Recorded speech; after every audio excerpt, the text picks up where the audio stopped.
მიმდებარე ტერიტორია, რომელსაც ხარაგაულის კინოთეატრის გვერდით ვაკეთებთ, იქნება ბულვარის დანიშნულების.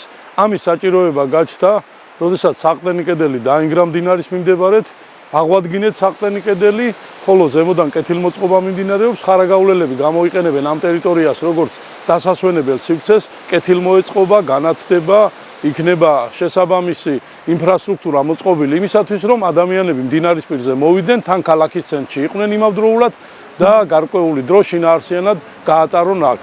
მილიონზე მეტი დაიხარჯა ამ პროექტისათვის საერთო ჯამში, რასაც ქვია ნაპირდამცავი კედლის მოწყობა, ხოლო საკუთრივ მიმდინარე სამუშაოებს აფინანსებს ადგილობრივი ბიუჯეტი, რაც 170.000 ლარზე მეტი ჯდება.